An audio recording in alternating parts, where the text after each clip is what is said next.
name is Sue Harmon. I'm the Head of Science at Carterton Community College and I lead a team of about 5 people. Today's training session is on energy. The sessions start after school. Vicky always makes sure there's biscuits and we bring tea. And it's all built around discussion, and it's to build your confidence and to bring out any thoughts that you have. And Vicky's particularly good at making us think. It's got a vibration store, and you just mentioned that as sound, but what is that? At Carterton they don't have any physics specialists at all. They're good science teachers and they have good knowledge of their own subject area and actually of some aspects of physics. And what we've been trying to do is to probe gently at the areas that they're not so confident in. What it really highlighted for me, what was really good, was picking out my misconceptions, because I'm not a physicist. It really, pinpointed certain things for me that I thought, oh crikey, I've been doing that wrong for a while. I think it's very good to have somebody that you can ask about things that you're not sure about. I've been in the position of teaching chemistry and biology as a non-specialist, and I know that you tend to stick to the things that you're really sure about. You're not willing to ask open-ended questions. When you're not a specialist in a subject, you automatically kind of, put yourself down or think, oh, I can't do this as well as somebody else, or you always think there's a kind of a bit of a grey area over it.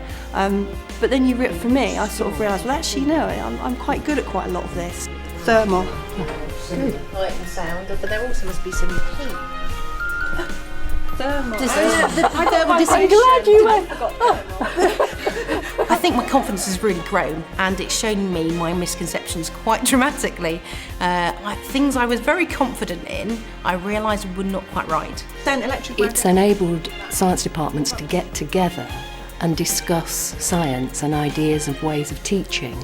And I know, because they've said so, that this goes on after I've left, which I think is really important because it has to be self-sustaining in the long run. It's hard, but you enjoy it because you're working as a team. It pulls you together as a team and you're sharing ideas. So it's not fun, but it's enjoyable because it's challenging, I suppose.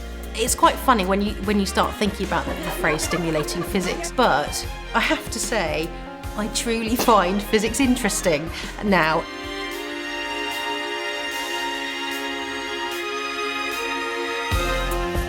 I think it really has stimulated me, and I think because I'm stimulated, therefore my students are, and it's much more of a buzz in my lessons because of it. I'd recommend it to anybody. I mean, such a free resource, so wonderful, tailor-made to whatever you need.